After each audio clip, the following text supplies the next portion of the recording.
April is Autism Awareness Month. It's a hot topic this month, but it's also become a growing issue over the past few years as more and more children are diagnosed. According to the Centers for Disease Control, 1 in 68 American children has an autism spectrum disorder. And we want to talk about that right now with Bridget O'Connor, the president of Giant Steps, a Lisle-based school that works solely with autistic children and young adults. Bridget, it's good to see you again. Thanks. Let's talk about the challenges that that students face these days and how you're able to help them.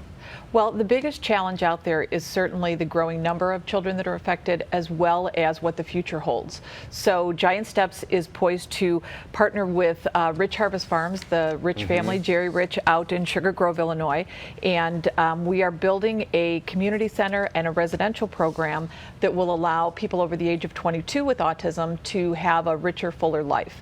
We're always looking at opportunities for how do we make them have the opportunities that are available to typical people. And this is a golf course community. It's a family estate, and it has wonderful work opportunities. It's got phenomenal vocational opportunities, and we are just so grateful for the chance to really look at an alternative, because right now in the state of Illinois, once a child turns 22, there is absolutely then what? There. Then exactly. what? And that's the big question. Well, that's a wonderful, wonderful development. We also want to talk about technology and how that is really making a difference in many people's lives these days. We saw Milo the robot recently helping some kids. Talk to us about how that's changing things. Well, technology's been absolutely, just the accessibility of technology is changing the way a lot of people with autism are able to interface with the world.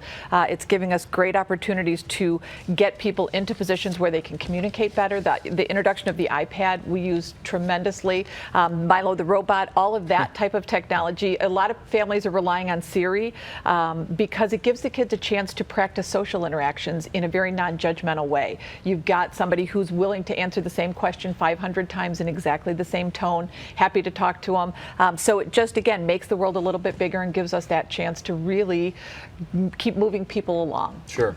And another exciting development I know is Microsoft and what they're doing right now, launching this pilot program to hire autistic adults to code, right? Tell us more about that. And well, sometimes for some people with autism, it's a very legitimate, specific opportunity for them to take skills that they do well and kind of that repetitive piece. So they'll go into Microsoft and they're going to hire, they've made a big commitment to bring on the autism population to do this coding for them.